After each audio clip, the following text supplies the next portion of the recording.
Hola, buenas tardes a todas y a todos que nos están escuchando. Hoy es un día bastante especial porque, como algunas personas ya saben, Max y yo estamos viajando en bicicleta y nos topamos mucho el tema del medio ambiente. Entonces, tratando de buscar organizaciones que estén, bueno, uno de los temas ahorita en boga es el tren mal llamado Maya.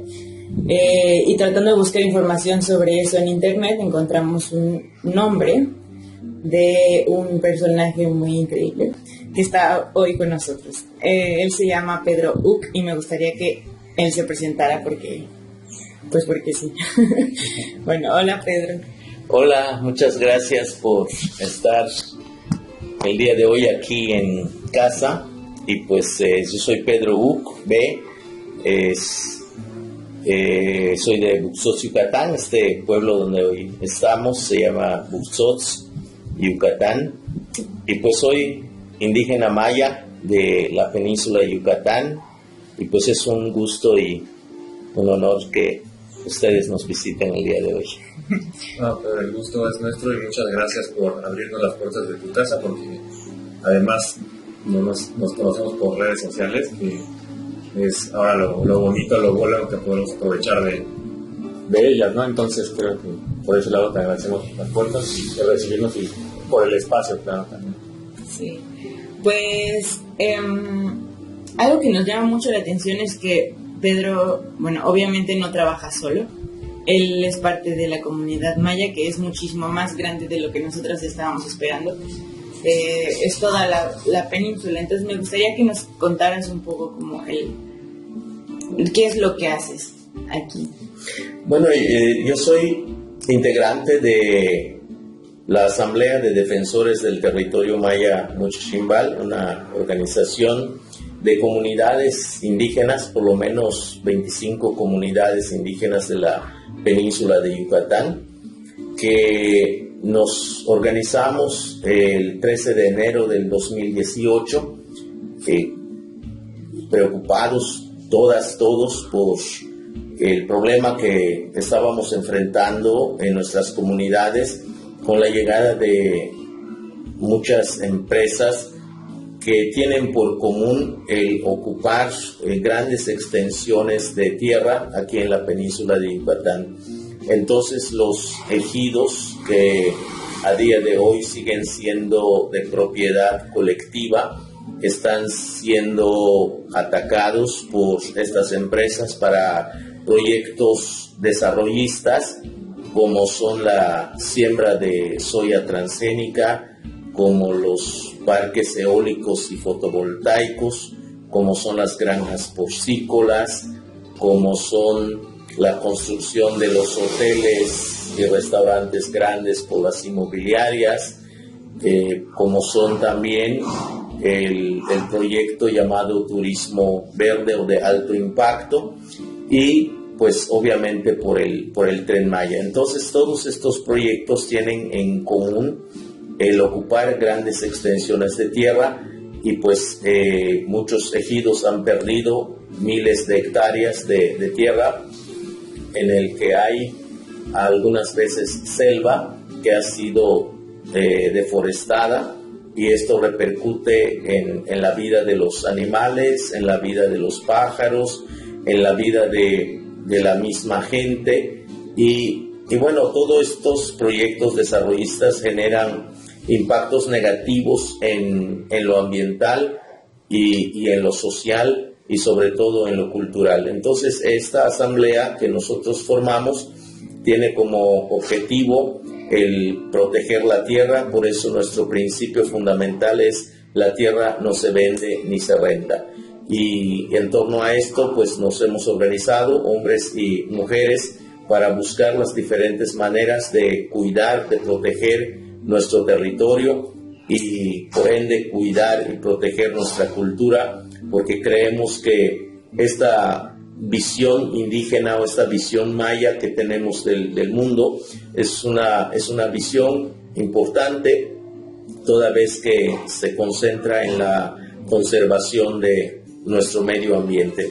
Esto es un poco lo que hacemos en la asamblea, donde yo soy parte, y que muchos pueblos, muchas personas, muchas comunidades están hoy comenzando a participar con nosotros debido a la multiplicidad de estos proyectos desarrollistas que amenazan con nuestro medio ambiente y con el lugar donde nosotros vivimos. Muchas gracias, Pedro. Pues también creo que algo que hemos visto mucho desde que llegamos es que la lengua maya está muy viva. La lengua maya es una parte muy importante de la lucha que están llevando. Y bueno, la asamblea se llama Muchimbal. ¿Qué significa? Muchimbal significa caminamos juntos, y lo pusimos así porque somos comunidades que decidimos caminar juntos en la protección y en el cuidado de nuestro territorio. Entonces creemos que es lo que vamos a estar haciendo en esta asamblea. Caminar significa ponernos de acuerdo, caminar significa acompañarnos, caminar significa dialogar, caminar significa luchar, y por eso este nombre que pusimos a la asamblea creemos que es un nombre que da a entender hacia dónde vamos y cómo vamos a ir construyendo nuestras formas de protección a nuestro territorio, que es la península de Yucatán. Sí, pues, por ejemplo, bueno, aquí tenemos una pregunta, ¿no? Porque en la Ciudad de México, que es de donde nosotros venimos, se venden como unos proyectos muy buenos, ¿no? Como que van a traer desarrollo y van a ayudar. Van a sacar a las personas de la pobreza, van a... sí, desarrollo y mejor calidad de vida, vale, ¿no? En términos prácticos, ¿no? Pero yo creo que ustedes, y bueno, nosotros también creemos que es una amenaza, pero ¿por qué esos proyectos son una amenaza, básicamente? ¿Dónde ves que son una amenaza? En realidad, esos proyectos en ningún momento han sido de la iniciativa de los pueblos y de las comunidades indígenas. A ningún indígena maya se le antojó un tren porque no es lo que necesita. A ningún indígena maya se le antojó un parque eólico o fotovoltaico porque pues no es lo que en este momento necesita. Es más, son proyectos desconocidos y completamente ajenos a la forma como nosotros vivimos. Posiblemente sean proyectos que generen mucho dinero, pero también hemos descubierto que el dinero que van a generar no se quedan en las comunidades, sino se van a otras manos, a otros bolsillos, a otros intereses, que son justamente las empresas, ¿no? Entonces nosotros creemos que estos proyectos no nos dejan ningún beneficio, y no solamente porque lo imaginamos. Hemos visto lo que ha pasado en Cancún, hemos visto lo que ha pasado en lo que se llama la Riviera Maya. En estos lugares hemos sido expulsados los mayas, y si acaso tenemos cierta presencia es para limpiar los baños de los hoteles y de los restaurantes, y que esta gente que hoy administra y toma las ganancias de estos proyectos, pues son gentes que no son de las comunidades, son gentes que vienen de otros lugares y que desconocemos, y que bueno, hoy somos extranjeros en nuestra propia tierra, porque en las playas de Cancún no nos pueden tolerar frente a los restaurantes, frente a los hoteles, porque no están hechos para nosotros, y no hablar de beneficios. Lo que ha pasado es que las empresas han creado una propaganda. Esa propaganda es justamente para justificar el despojo, como pasó en la conquista. En la conquista dijeron que nos vinieron a traer a Dios, nos dijeron que nos trajeron la salvación, pero se llevaron la tierra, se llevaron el oro, se llevaron todo. Hoy nos cambian el empleo, la promesa del empleo, ni siquiera es el empleo, porque es la promesa del empleo. Nos lo cambian con nuestra tierra, nos lo cambian con nuestro estilo de vida, y nos lo cambian con nuestra lengua, con nuestra cultura, y resulta que hay una gran propaganda en abstracto sobre una nueva forma de vida. Esto es mentira, y es mentira no porque lo imaginamos, es muy sencillo, es comenzar a mirar qué está pasando aquí en la península con lo que hay. La violencia en Cancún, el despojo en Cancún, la destrucción en Cancún es la prueba más grande que tenemos a día de hoy para mostrar que tenemos razón como pueblo maya en rechazar estos proyectos. Entonces, la propaganda que las empresas y el gobierno está diseminando en todo el país y fuera del país es solamente para engañar y para justificar estos proyectos de muerte. Hablan de sustentabilidad, pero no dicen qué es lo que van a sustentar. Nosotros hemos descubierto que la sustentabilidad es de la muerte, la sustentabilidad es la del despojo, la sustentabilidad es la de la pobreza, la sustentabilidad es la de la mentira y la manipulación. Esto es lo único sustentable que están generando aquí en la península de Yucatán. Yo tengo una pregunta, pero está muy interesante, o sea, cómo planteas de que estos proyectos han visto y que no funcionan, pero ¿tú crees que hay alguna manera de que estos sí funcionen? O sea, ¿crees que hay alguna alternativa para estos proyectos que las empresas y el gobierno viene a decir que es lo que pudiera sacarlos de, entre comillas, la pobreza? Bueno, en realidad sí funcionan, pero funcionan para ellos, porque así están pensados. Claro. No funcionan para nosotros, porque no están pensados para nosotros. Claro. Entonces, obviamente, si revisamos la cantidad de ganancia que se genera, es un montón de dinero. Sí. Pero ¿cuánto de este dinero se va a los bolsillos de las comunidades? ¿Cuánto se queda en las comunidades? No hay. Lo que ha quedado en las comunidades es mayor pobreza. Antes de estos proyectos había pobreza, ahora hay más pobreza. Entonces, de que funciona.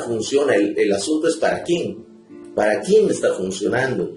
La experiencia nos ha dicho que está funcionando para quienes encabezan estos proyectos, para quienes se los imaginan, para quienes lo diseñan, para quienes lo encabezan, pues le genera una gran ganancia.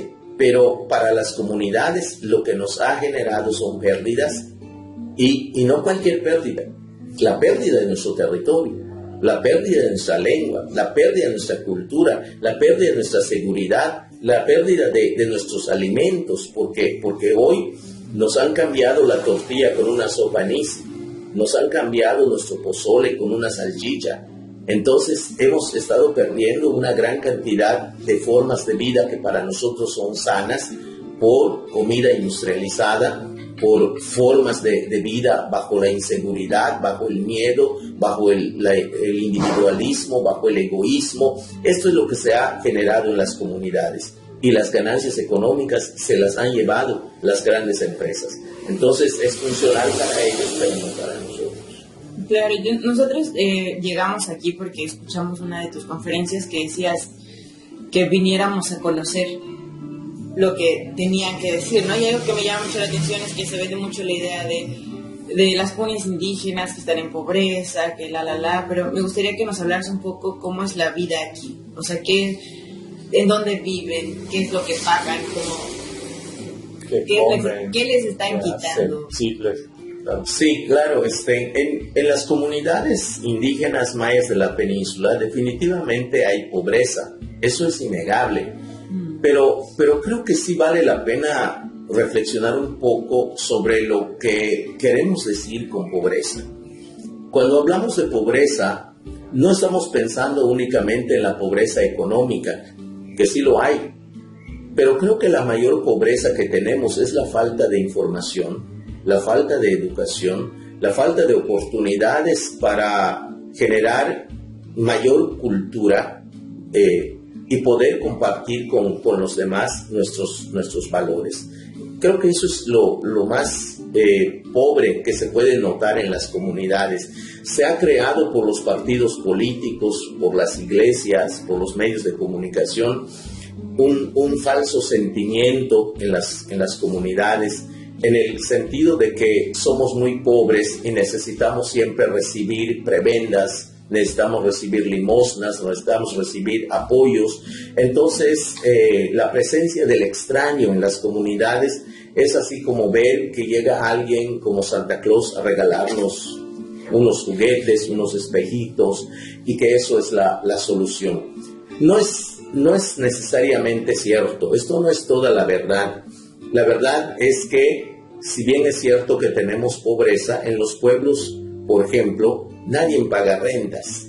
La gente tiene casas, la gente es propietaria de sus casas, y nadie compra comida. La gente tiene su propia comida, la gente cocina a diario, la gente tiene maíz, la gente tiene frijol, la gente resuelve ese tipo de problemas porque hace milpa, produce su propia comida.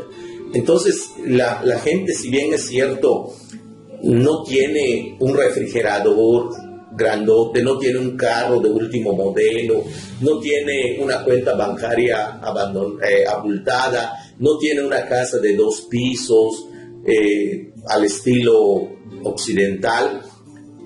Si bien es cierto que no tiene eso, creo que tampoco lo necesita, porque la gente tiene una casa, esta que llaman casa maya, en donde aguanta el sol y está bastante fresca, en donde vienen los ciclones y no la mueven ni la despeinan, en donde se mantiene esa comunidad fraterna en la familia, y una seguridad importante en la que puede abrir las puertas de su casa en la noche y dormir con toda seguridad.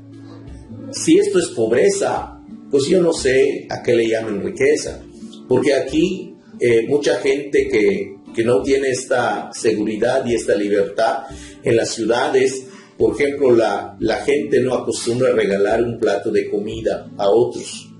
La gente no sabe quién vive a su lado porque solamente viven en unas planchas de cemento que se conocen como fraccionamientos y no saben quiénes son sus vecinos. Aquí en el pueblo nos conocemos todos, nos llevamos todos, nos ayudamos todos. Pero bueno, la colonización nos ha pegado. Hay también egoísmo, hay también individualismo, hay una serie de cosas que nos ha pegado mucho. Sin embargo, todavía la gente habla su lengua, la gente todavía produce su comida, y esto es lo que perdemos, y es lo que no queremos perder. La gente tiene agua, tiene suficiente agua, que solo le falta de repente los tubos para que pueda servirle mejor, pero el agua está allá. Entonces, muchas cosas que en la ciudad no hay, nosotros lo tenemos. Y sí es cierto que tenemos cierta pobreza, pero no es una pobreza como esa que se ha vendido en las ciudades, ¿no? En las ciudades hemos encontrado franjas de pobreza enorme en el sur de cada ciudad, como en el caso de Mérida, donde la gente no tiene casa, tiene que rentar o tiene que vivir sin casa en las calles muchas veces. Qué curioso que a esos no les llevaron un tren. Qué curioso que nosotros que tenemos tierra y producimos nuestra comida, nos dicen que somos pobres, pero nos traen un tren y nos quiten la tierra. Entonces, finalmente, si ya nos quitaron la tierra, ¿a quién le trajeron el tren? ¿No? Si ya no somos propietarios de la tierra. Entonces, esto es un juego de palabras, es un juego mañoso que está diseñado para justificar todo un proyecto de despojo, que es justamente lo que estamos padeciendo aquí en la península de Yucatán. Todo lo que nos platicas, pues desde afuera nada más uno lo escucha y lo oye como una historia que está pasando, y uno como está en las grandes ciudades, como dices, pues la verdad es que poco hacemos o poco actuamos con base. ¿Por qué no nos afecta, no? Y entonces ahí me gustaría también preguntarte, pero a todas esas personas que a lo mejor no nos afecta, que estamos en las grandes ciudades, o sea, ¿qué nos recomiendas? O sea, que nos informemos, que nos involucremos, que nos organicemos, que hagamos algo, no sé, algo que tú veas. Sí, yo creo que hay dos cosas muy importantes que nos podría a nosotros ayudar mucho. Una primera cuestión es que puedan conocer ambas versiones que se pueda conocer la versión oficial que está muy diseminada porque hay grandes dineros que se invierte para eso. Pero bueno, que esa no sea la única versión, sino que también la gente de la ciudad pueda escuchar un poco lo que nosotros decimos, nuestra propia narrativa. El gobierno y las empresas tienen una narrativa que han fabricado para justificar lo que hacen. Y bueno, nosotros tenemos la otra parte de esa narrativa, lo que ellos no dicen porque no les conviene. Creo que es bueno que también los de la ciudad nos puedan escuchar, puedan saber cuáles son nuestros argumentos, nuestras razones, que puedan saber lo que sentimos, lo que creemos, porque creo que es importante eso, que como mayas puedan escuchar cómo pensamos y cómo creemos, porque esto es una visión distinta. No es lo mismo, y pongo un ejemplo, no es lo mismo para un occidental que para un maya venir y cortar una gran manta de ceiba. El occidental dice, ¿cuánto vale? 500 pesos. Ah, bueno, voy a tirar aquí un dinero para invertir, digamos 10 millones. Está perfectamente justificable matar esta ceiba desde ese punto de vista. Para nosotros a lo mejor esa ceiba no tiene un precio en dinero, sino tiene un precio en valor simbólico. Para nosotros esa ceiba representa nuestro cordón umbilical que une a los 3 pedazos de mundo en el que dependemos, en donde miramos el rostro de nuestros abuelos, de nuestras abuelas, de nuestros niños, de quienes cuando mueren se convierten en aire, porque eso es lo que nosotros pensamos, que la gente que se muere con nosotros se vuelven tierra, se vuelven aire, se vuelven agua, se vuelven colores, y en la ceiba los miramos. Dígame cuánto cuesta eso.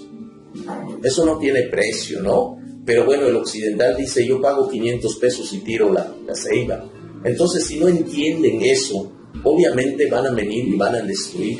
Por eso es importante que la gente de la ciudad entienda qué es lo que creemos, qué es lo que pensamos, y a partir de ahí puedan normar sus criterios. Una segunda cosa que tendrían que hacer, ayudamos a difundir este pensamiento, que es un poco lo que ustedes están haciendo aquí, y les agradecemos mucho, porque este pensamiento pues no tiene financiamiento para que pueda diseminarse por todos lados, pero si nos vamos juntando, nos vamos comunicando y podemos ayudar en que otras personas lo puedan saber, lo puedan conocer, lo puedan entender y bueno, cuestionarnos también, porque pues de eso se trata.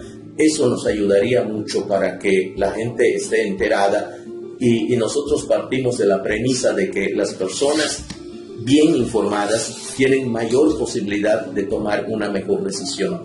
Cuando solamente escuchas de un solo lado las versiones, pues obviamente la decisión que tomes será sesgada. Por eso me gusta mucho lo que dice Leonardo Boff en su juego de palabras. Él siempre nos ha dicho que es bueno recordar que todo punto de vista no es más que la vista desde un solo punto, y detrás de lo que se dice está lo que no se ha dicho. Entonces es importante que la gente entienda, conozca, piense, escuche, se entere y saber que hay otra versión, esta versión nuestra, esta versión maya, esta versión de abajo, que también lo pueda valorar y a partir de allá pueda tomar una decisión. Leyendo sobre esa misma línea, en el libro de La lucha por la vida frente a los megaproyectos en México, te hicieron una entrevista Inés Durán Matute y Rocío Moreno. Ellas te hacen una entrevista y hablas de que usualmente te preguntan por qué los mayas no se están organizando, ¿no? ¿Por qué no se hace como...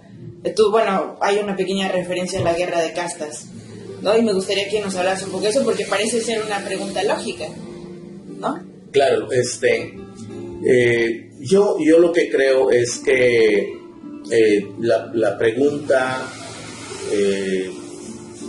no es necesariamente objetiva. Decir que no nos estamos organizando, partir de eso me parece que es un error epistemológico. La cuestión es que sí nos estamos organizando y desde hace 500 años. La prueba es que todavía estamos aquí y justamente por nuestras organizaciones. Lo que sí es cierto es que tenemos diferentes niveles de organización, diferentes momentos de organización y una realidad pesada que hemos enfrentado. La guerra de castas que empieza en 1847 nos pegó muy feo, nos pegó muy fuerte y bueno, los mayas que se quedaron vivos en la resistencia fueron cazados literalmente y los vendieron en la isla de Cuba, y a otros les cortaron todas las milpas que tenían y se murieron de hambre. Entonces esta situación nos pegó mucho porque muchos de los mayas que hoy todavía estamos somos los que crecimos en las haciendas y que lamentablemente los patrones nos obligaron a pelear contra nuestros hermanos que venían de Quintana Roo. Pero bueno, ya que pasó eso, los mayas bien portados, domesticados, los mayas acasillados, pues nos quedamos y no hemos podido hasta el día de hoy remontar este dolor de la historia, esta derrota en la historia, sabiendo que pues esta guerra tampoco se ha terminado, está latente, y aunque el presidente en su delirio de paz pues vino a pedir perdón en Tijosuco, pero nosotros sabemos que esta guerra no depende de eso, sino depende de estas condiciones de vida o de muerte en la que nos han acorralado.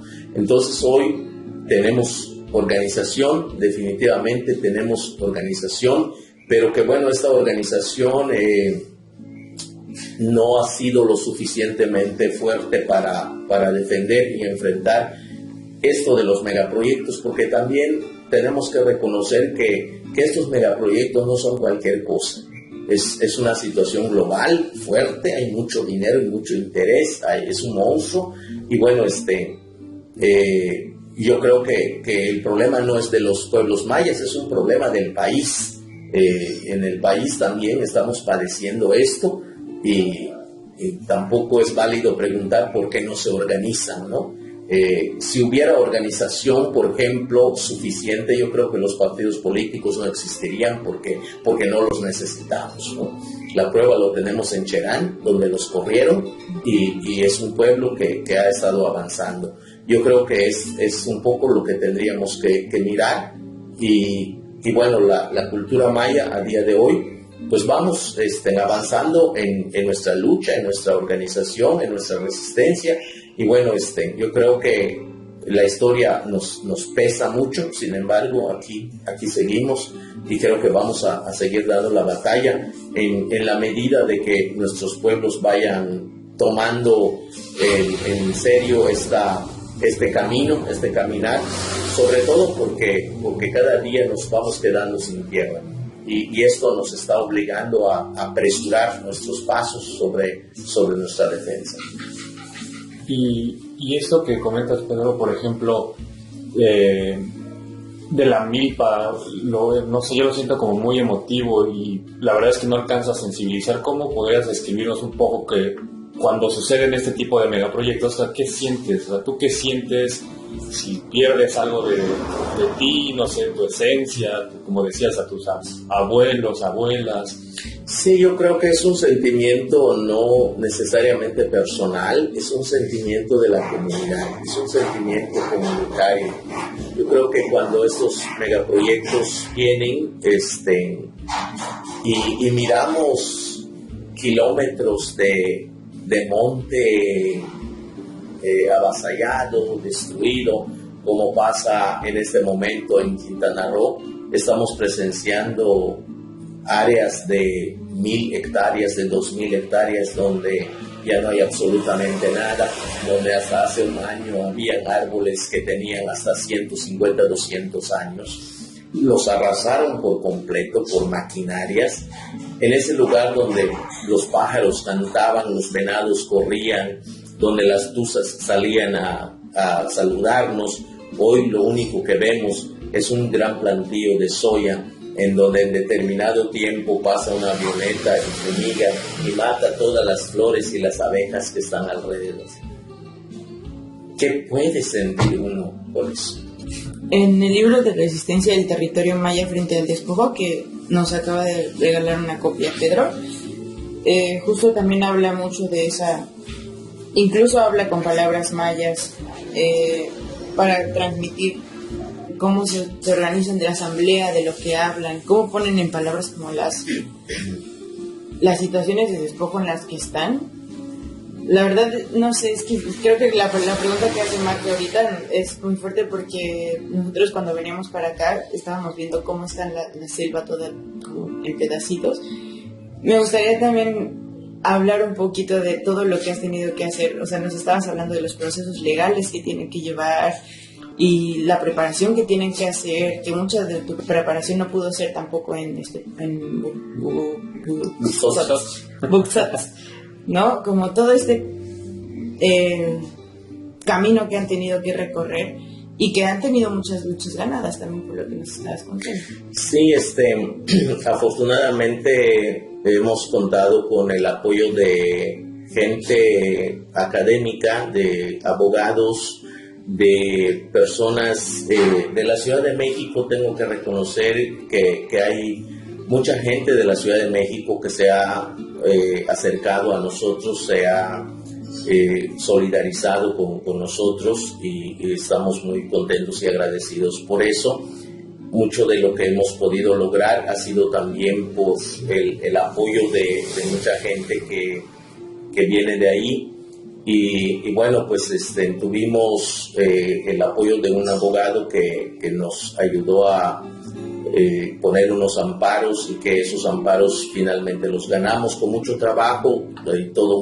Hay una narrativa del proceso que seguimos, pero que finalmente pues lo logramos ganar, y parte de esta conquista de lograr defender ciertos espacios, pues ha sido para nosotros esperanzador. Tenemos dos casos que son como muy fundamentales para nosotros como temas de mucha esperanza.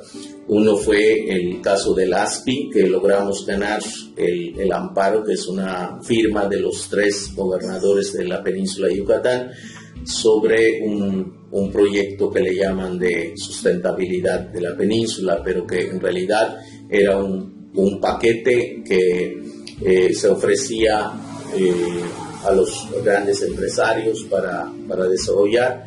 Eso significa pues el aprovechamiento de los recursos de parte de estas megaempresas, ¿no? Lo otro es una laguna de 14,000 hectáreas que el gobernador Félix González Canto de Quintana Roo le arrebató a un ejido, el pueblo de Chinché, para dárselo a unas empresas con el pretexto de que se iba a convertir en un espacio protegido de la naturaleza. En realidad era que se lo entregó a un grupo de empresarios, entre ellos el doctor Simi, para que puedan hacer el proyecto turístico. Pues bueno, la gente se movilizó, los acompañamos en algunas cosas para que ellos puedan animarse a defender su territorio. Afortunadamente los ejidatarios, que son como 500, decidieron dar la batalla, y bueno, pues ganamos también eso. Actualmente esa laguna es una laguna de 14,000 hectáreas, ya está otra vez en propiedad de la gente en ese pueblo, ¿no? Entonces son las cosas así que pues nos genera mucha esperanza, pero no nos alcanza la vida para enfrentar todo. Son un montón de proyectos, nos tienen arrinconado porque ellos tienen pues todas las ventajas legales, económicas, políticas, y entonces crean una narrativa en donde dicen que nos vienen a hacer un favor, creando empleos, creando una serie de prebendas, de promesas, y bueno, muchas veces han arrastrado a la gente, ¿no?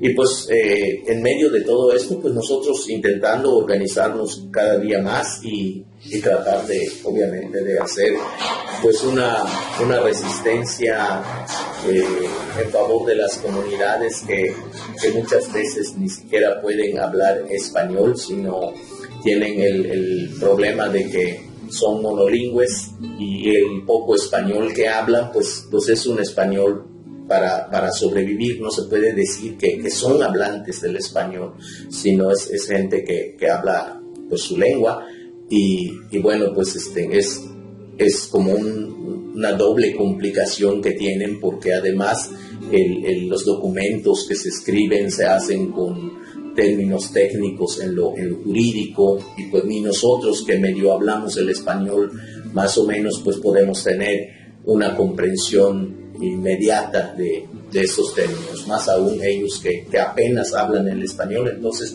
son de las dificultades que se generan para poder dar esta batalla.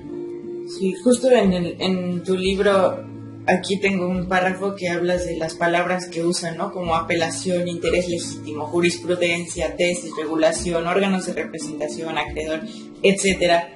Un montón de palabras que vienen en los contratos que son ilegibles. Eso me parece absurdo, o sea, no creo, no sé, si yo la verdad no tengo, no puedo entender de lo que están hablando y más o menos puedo estudiar, creo que me parece absurdo, ¿no? Justo, entonces creo que como en tu libro pones un ejemplo de un contrato, ¿no? Y de varios casos como sus métodos o algo para hacer que las personas firmen, o que pues sí, que voluntariamente den sus terrenos, ¿no? Cuando en realidad no saben lo que están firmando. Sí, el problema que hay con esto es que la gente le hacen firmar hojas en blanco, casi siempre. Y yo una vez le dije a un señor ya grande, le dije, oye, ¿por qué firmaste si es hoja en blanco? Me dice, hijo, me da igual si yo tampoco sé leer. Entonces, que tenga letras o no tenga, es lo de menos, ¿sí? ¿No? Y luego con esas palabras, porque además no tienen el contrato hecho. Ellos vienen y le dicen a la gente, traen una mochila de dinero y le dicen a la gente, les vamos a repartir este dinero como una señal de trato. Ustedes piensen si nos dan a rentar su tierra o no, de todas maneras les traemos este dinero para que se ayuden. ¿Y qué hay que hacer? No, pues firmar aquí que están recibiendo el dinero, nada más. Y la gente pasa y firma, le entregan su dinero. Y esa firma lo convierten en un contrato de usufructo. Entonces, además, ese contrato de usufructo lo llevan al Banco Interamericano de Desarrollo y sacan un crédito, y ese crédito lo usan para hacer el proyecto, porque ni siquiera tienen. ¿Y qué dejan de garantía? La tierra que ya tienen. Así funciona. O sea, es una cosa espantosa. Sí, es terrible. Es un despojo, es literalmente un despojo, no estamos hablando de otra cosa, es de verdad un despojo. Sí, yo me gustaría que mencionaras, y no porque sea como el centro de atención de esta plática, pero la verdad es que a mí me impresionó mucho el trayecto que tú hiciste académico para ahorita estar hablando de todo lo que estamos hablando, y que lo que estás hablando de la pobreza de información y de todo eso que hay aquí en los pueblos. Me gustaría que nos contaras un poquito lo que tú tuviste que hacer. Sí, bueno, yo salí de mi pueblo a mis 18 años para estudiar algo. No sabía yo realmente qué iba yo a estudiar. Las oportunidades eran pocas o casi nada. Pero bueno, pues las puertas que se abrieron para que yo pudiera estudiar algo fue la de un seminario en la ciudad de Mérida, y allá hice una licenciatura en teología.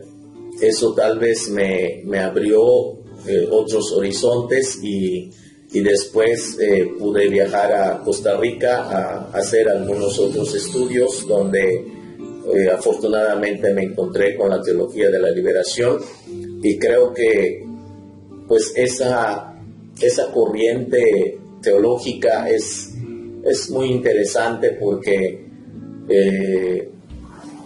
es tan teología de la liberación que me liberó hasta de la teología. Entonces, después pude hacer una licenciatura en educación, en el área de ciencias sociales, y finalmente hice una carrera técnica en creación literaria. Pues como se puede ver, la formación que tengo no fue universitaria, fue una formación que estuvo en un seminario, que estuvo en una escuela normal, que estuvo en una escuela de creación literaria, pero bueno, soy amante de los libros, me gusta la lectura y creo que esto es lo que finalmente me ha dado la posibilidad de entender esta realidad como hoy lo entiendo, pero el compromiso que tengo con mi pueblo nace de la educación que nos dejó mi padre. Mi padre siempre nos aconsejó que los mayas debemos producir nuestra propia comida, debemos trabajar el monte para producir nuestra propia comida, y eso nos va a garantizar la libertad, para que no nos dejemos esclavizar por nadie. Entonces, esta tierra pues que tenemos, pues la vamos a cuidar para producir eso, para producir nuestra comida y mantenernos libres. Entonces, ese consejo, esa educación que mi padre me dejó, que nos dejó a los 5 hermanos que somos, pues nos ha permitido, afortunadamente hasta el día de hoy, vivir como vivimos. Mis 4 hermanos viven bien, seguimos trabajando la tierra que tenemos, sí, seguimos haciendo milpa, y vivimos bastante bien, ¿no? La verdad es que no tenemos esa pobreza que la gente cree que tenemos. Comemos bien, descansamos bien, trabajamos lo que queremos trabajar, y estamos juntos aquí todos en familia. Y bueno, pues ya estamos grandes, ya estamos casi en la vejez, y pues hemos vivido bien como nos aconsejó mi padre, de estar vinculados con el trabajo de la tierra. Esto es lo que cuidamos, esto es lo que no queremos perder, porque nos parece que es una mejor forma de hacer esta vida. Y yo justamente quería preguntarte, Pedro, ¿qué era lo que te inspiraba para hacer lo que haces? Y pienso que esta es una muy buena respuesta, pero también me gustaría preguntarte, o sea, tú cómo, por ejemplo, tú tienes el sentimiento de cuidar la tierra, de lo que nos platicas, y hay algo más que te inspira a esto, porque a lo mejor tú crees que a lo mejor a otros mayos no inspiran tanto en hacer, por ejemplo, luchar, o sí luchan, pero a lo mejor no, desde otra perspectiva, no sé. Yo creo que hay una situación difícil que es la historia. La historia nos pesa, todavía nos ha golpeado mucho la derrota de la guerra de castas. La gente tiene todavía mucho miedo, y no es para menos, porque muchos líderes han sido asesinados. A mí mismo me han pues amenazado de muerte, a mis hijos también, ¿no? Entonces, no es fácil decir, pues voy a hacer esto, ¿no? La gente, aunque sí tiene las ganas de luchar, pero también todavía tiene bastante miedo, y creo que esto que hoy estoy haciendo igual ha sido, digamos, una herencia de mi padre. Él nos enseñó a luchar. Él siempre nos dijo, no tienen que buscar ustedes pleito, porque no nacimos para eso, pero tampoco dejen que les humillen, ¿no? Ustedes tienen que aprender a defenderse y a defender lo suyo, y justamente por eso tienen que trabajar la tierra, porque la tierra les da la garantía de vivir en libertad, que nadie venga a burlarse de ustedes, que no sean esclavos de nadie. Entonces, la tierra donde nosotros trabajamos y crecimos, pues en el centro está un cenote, así que tenemos agua suficiente para trabajar ahí. y vivir de allí. Y creo que eso es justamente lo que nos da el valor de hacer lo que nosotros hacemos hasta el día de hoy. No hay otra cosa que más hermosa para nosotros que vivir en libertad, en el sentido de que no somos esclavos del reloj o de la fábrica, ¿no? Porque lo triste es que muchas veces cuando los niños están enfermos, si tienes que trabajar en la fábrica, pues no importa, tienes que ir a trabajar y dejar a la familia y dejar a tus hijos. En una vida como esta que llevamos, pues no, nosotros podemos levantarnos a la hora que queramos, dormir a la hora que queramos, dejar el trabajo a la hora que queramos o tomar el trabajo a la hora que queramos, viajar o no viajar, estar aquí o no. Pues no nos afecta. Es cierto que no tenemos un ingreso fijo a la quincena, pero tenemos comida, ¿no? Y bueno, de repente hay gallinitas en el patio, de repente hay pavitos en el patio, vendemos una, vendemos dos, ya tenemos un poco de dinero, matamos una para comer y ya comemos bien, tenemos maíz, tenemos frijol, en fin. Es cierto que no se da uno esa vida de montones de dinero, pero pues creo que tampoco lo necesitamos. Yo no entiendo a la gente que trata de juntar muchísimo dinero, no entiendo para qué lo quieren, si no se necesita mucho para vivir.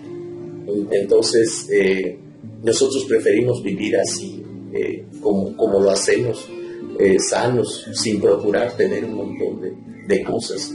Como ves, yo no tengo ni televisor porque no creemos en eso. Creemos que no hace falta, ¿no? Entonces, nuestra vida con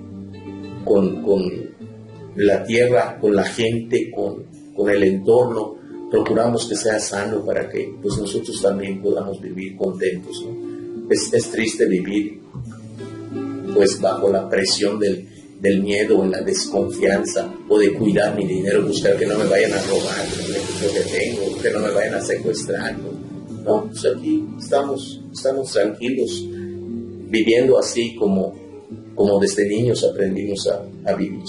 Estamos contentos. Eso es lo que nos motiva, eso es lo que nos genera el compromiso de luchar esto que luchamos. Tú nos habías comentado que das talleres en toda la península, uh-huh, prácticamente, y tú hablas dices que la mayor parte de los talleres son en maya. Uh-huh. ¿Qué es lo que se da en esos talleres? En los talleres, los temas en realidad no son tantos, más bien abordamos el tema, se puede decir, transversal de la defensa del territorio y la identidad maya, ¿no? Sobre ese tema vienen un montón de cosas, como la cuestión del derecho, como la cuestión de la salud, como la cuestión de la comida, del vestido, de la milpa, de los ritos, de los mitos, del idioma, de la cultura, en fin, todos esos son temas que están en torno al territorio y a la identidad. Sobre esos temas hablamos. Sí, en Veracruz fuimos a visitar a una amiga y ella nos hablaba de la ecología política y nos hablaba que en realidad ella, esa corriente o no sé cómo se le llame, piensa que el problema no es que se habite la selva, o no es que el hecho de que tienen que haber reservas ecológicas que sean intocables y todo eso. Y creo que lo vemos muchísimo aquí, ¿no? Que hay tantas comunidades mayas y que es precisamente la zona de México que más selva tiene, ¿no? Y que tiene más riqueza de todo tipo, animales, frutas. Vemos aquí un montón de frutas que ni habíamos visto, ¿no? Y no sé, tal vez si nos quieres decir un poquito eso. Sí, el tema es cómo aprender a vivir coordinados con la naturaleza, con el medio ambiente. Si no se trata de ser conservacionistas, se trata de que podamos alternar la vida para que sea cada día más fuerte, más sano. Y cuando digo esto, por ejemplo, nosotros tumbamos, hacemos milpa y bueno, después de sembrar 3 ocasiones el área se deja durante 10 años para que vuelva a crecer y solito se reforesta y tumbamos en otra parte y así vamos circulando. Y es a lo mejor lo que quieren decir estos fulanos con la sustentabilidad, porque no lo gastamos, no lo echamos a perder, no lo destruimos, sino cuando cierra el círculo del área donde tumbamos, ya se volvió a crecer y volvemos a tumbar y volvemos a sembrar mientras otra vez crece esto. Así es como vivimos. Entonces ese tejido, esa integridad, esa unión que tenemos con la naturaleza, pues nos hace pensar en que esa forma de vida es posible, y no solo posible, sino es el camino correcto, porque no dañamos esto, ni nosotros nos dañamos, y nos garantiza una forma de vida buena. Claro que la gente que piensa en que debe tener el carro último modelo, que debe tener su cuenta bancaria ocultada, pues no es cierto, eso no va a pasar, no va a ser, es otra cosa, ¿no? Pero no es lo que nosotros en la mayoría deseamos. Nosotros lo que deseamos es vivir bien, estar contentos, porque además hay un factor importante que nosotros subrayamos. Las personas, para que puedan pensar, necesitan descansar y comer bien. Si no descansamos, si estamos estresados, pues no podemos pensar. Entonces los mayas, antes de la colonia, pues hicieron cosas muy interesantes. Ahí están los edificios, ahí está toda la historia grande que tenemos, pero porque podían pensar. Entonces, me da un poco de risa hoy cuando la gente dice, bueno, ¿por qué quieren conservar su monte? Entonces, ¿para qué usan teléfonos celulares? ¿Por qué usan computadoras si ustedes quieren vivir así en la antigua? No, si es al revés, nosotros fuimos una cultura tan desarrollada en tecnología, mejor que muchas otras. No estamos peleados con la tecnología, no es eso, es otra cosa. El tema de aquí no es que no querramos cosas, sino es cómo tendríamos que hacerlo entre todos para que no salgamos perjudicados. Ese es el tema, ¿no? Por ejemplo, nosotros le decimos a los que crían cerdos, es que no apesta, es que no está contaminado, órale, llévalo detrás de tu casa y ponlo ahí tu granja porcícola detrás de tu casa. ¿Por qué me lo traes a mí? Si no apestas y todo, ponlo en tu casa, ¿no? Ah, pero es vivo, ¿no? Aquí sí puedo fregar, yo vivo bien. Entonces, ¿de qué se trata? Pongámonos de acuerdo, platiquemos. No, pero es que los mayas no pueden pensar. No es eso, es que tienen otra forma de pensar porque otros intereses los mueven. Ellos se quieren llevar todo y aplastar a los que están aquí. Se trata de un despojo, pues, ¿no? Y esa es la situación y creo que el meollo del asunto.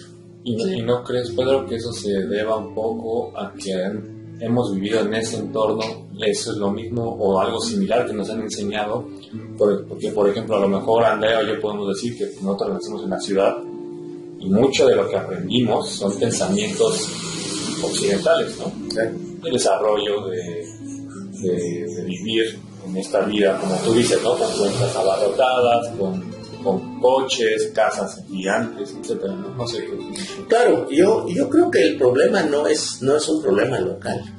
El problema es global, ¿no? Sí. Entonces, yo creo que la decisión, por ejemplo, que toman los zapatistas de irse ahorita a Europa, responde a eso. Saben que el problema no es López Obrador. Entonces, López Obrador es un gerente más. Sí, el de ahorita. La única diferencia es que tiene menos creatividad que los anteriores. Entonces, cualquiera que pase, va a ser lo mismo. Cualquiera que pase, bueno, si este nos hizo mal, este va a venir, va a ser doble, el siguiente va a ser doble. Y hemos visto que cada vez es peor, ¿no? Y aunque critique ahorita lo que está haciendo, por ejemplo, este tipo, digo, no a la militarización, lo digo 20,000 veces. Ahí está, es el gobierno que más ha militarizado este país, ¿no? Entonces, esto del despojo aquí no se había dado con un proyecto tan grande, con los gobiernos anteriores, que ya lo metió porque llegó con legitimidad y podía hacer cualquier cosa, ¿no? Entonces es un problema global, no es un problema así nuestro. Y la formación que se nos da, o deformación que se nos da en la escuela, por ejemplo, con la última ola de la educación, que se llama por competencias. ¿Qué chingado es eso? ¿Cómo va a ser una educación por competencias? ¿Por qué no una educación comunitaria? ¿Por qué no una educación que nos ayude a pensar en que todos solucionamos todo y no yo soluciono sobre ustedes? ¿No? Entonces, a mí me sonaba muy feo. Yo estaba dando clases en esa época y llegó la famosa corriente por competencias y resultamos finalmente incompetentes, porque nos atomizaron y cada quien solito, y no puede hacer las cosas, ¿no? Las cosas los logramos si nos unimos, nos juntamos, pero no. Entonces, esta formación o deformación que se nos da en la escuela repercute hoy en nuestra vida en un individualismo increíble. Sube tú y pisa a cualquiera que puedas pisar. Lo importante es que tú subas, ¿no? Entonces, si nos deforman de esa manera, ¿cuál va a ser el resultado? Pues el resultado es esto. Sí, este es el resultado. Es un problema global, es un problema mundial, es un problema del sistema, es que le llaman capitalismo, neoliberalismo, lo que sea. Y puede ser capitalismo de derecha o capitalismo de izquierda. O sea, la otra vez me preguntaba una persona, es que entonces no quieres el capitalismo, quieres el socialismo. Le digo, mira, yo lo que quiero no es cambiar de patrón, porque el capitalismo es un patrón, pero el socialismo también es otro patrón. Entonces queremos una cosa distinta, ¿no? Y que no nos vengan con ese cuento de que yo soy de izquierda, pero voy a ponerles un tren neoliberal, ¿no? Entonces, es una cosa que se tiene que platicar entre todos y hacer comunidad. Si logramos hacer comunidad, podría marcar la diferencia. Esa es nuestra esperanza y es a lo que le apostamos. A lo mejor estamos equivocados, pero es lo que se nos antoja en este momento. Incluso creo que hace ratito hablábamos de las comunidades zapatistas, de cómo se organizan, dejando muy claro que tienen que respetar su lucha y que están respetando otras luchas. Y es como lo que estás diciendo, ¿no? Que no es un problema local.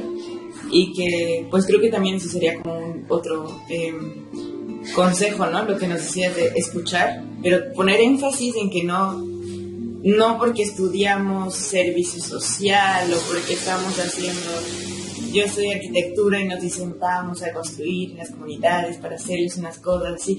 Yo creo que eso es algo que hemos aprendido un montón aquí, ¿no? El darnos cuenta que todas las comunidades tienen toda la capacidad de plantearse sus propias soluciones. Y ahorita lo estamos viendo con Pedro, claramente. Entonces, pues ya llevamos 1 hora aquí platicando. Creo que no sé si... Bueno, yo sí tengo una pregunta antes de que nos vayamos, y es en relación al nombre del lugar, Buxots, que por cierto a mí me encanta la palabra, pero la verdad es que no sé qué significa. No sé si nos... El problema creo que de toda la península de Yucatán, es que cuando se registra oficialmente el nombre de los pueblos, la gente que hizo el registro no habla maya, y si te dan cuenta, pues casi todos los pueblos tienen nombres en maya.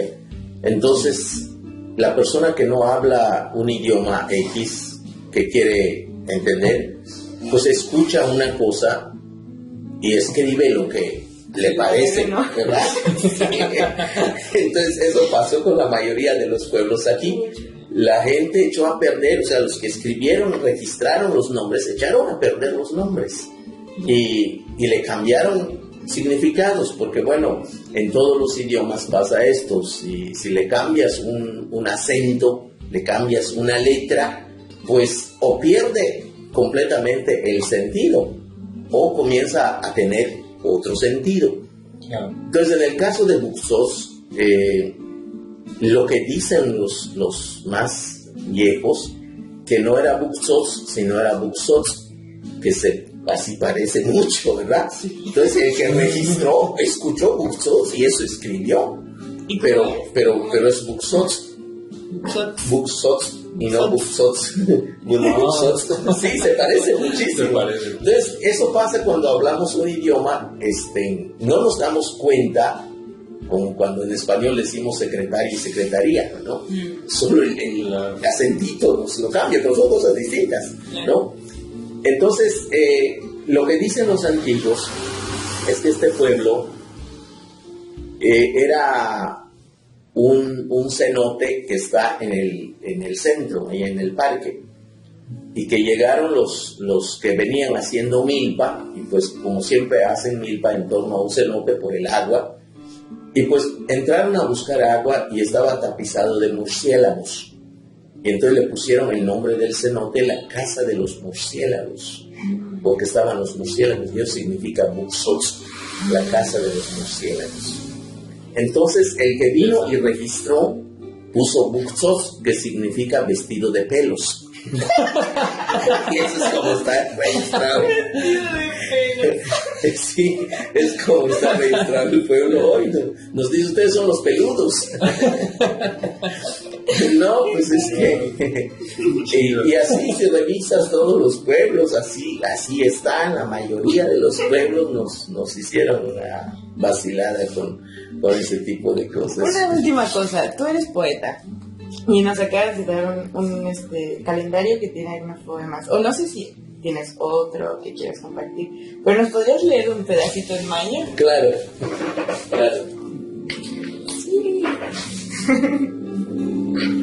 Sí. Sí, este poema que se llama Cayo, o que significa cantos, dice en maya: Bailiku kayik, chocopol shtakai, tumukani lukab, yashnike, hailiwa usutu koima yakahe. Bailiku kayik, ekojen no shkok, tuyashi lukab, shkitanche, hailiwa uka sasil talubel mayakahe. Bailiku kayik, shchaknoken yuyun, tutikni lukab habine. Ailewa ucak talu jungkanin mayakahe. Bailiku kayik nok tuchmukui tu molok dilukab ujakte. Ailewa ucak ilum mayakahe. Bailiku kayik tata shak sisip tu ketebin uk ewil yash eke. Ailewa ucak nulen ilulumin mayakahe. Bailiku kayik sakpolchel doblanchay shule hailiwau shul upalisiltal mayakahe mintano polchelko umemekbel shimbal uchichov yetel tulakal uyet chivalo tupetlomil mayakahe. Ay, muchas gracias. Pues es un honor, creo, haber estado aquí, que nos hayas recibido con tanta hospitalidad. Sí, pues muchas gracias a ustedes por venir de tan lejos para esta plática, y pues nos da mucha esperanza. Sí, muchas gracias. Pero la verdad es que estamos más que agradecidas por el espacio, por todo lo que pues nos hace sentir. Yo creo que en este espacio es una sensación que no sé ni cómo describirla para ahora, pero es mi corazón a tope todo el tiempo, ¿no? Sí, justamente, no sé. Bueno, pues muchas gracias a todas las personas que nos están escuchando. Les recomiendo muchísimo que busquen a Pedro Uc en todas partes, porque desde que lo encontramos hemos estado leyendo lo que hace y conferencias que da y espacios que comparte con otras personas y hemos aprendido muchísimo. Entonces dejamos ahí esa tarea para que le den continuidad y seguramente van a encontrar otras personas que hablan de lo mismo que Pedro. Y pues nada, no sé si quieres decir algo. No, pues agradecer al auditorio, agradecerles a ustedes y ojalá que este mensaje, estas palabras pueda llegar a muchos lugares y que seguramente hay muchos hermanos y hermanas en diferentes partes del mundo que también comparten nuestro corazón. Muchísimas gracias. Ese pájaro azul es el cariño.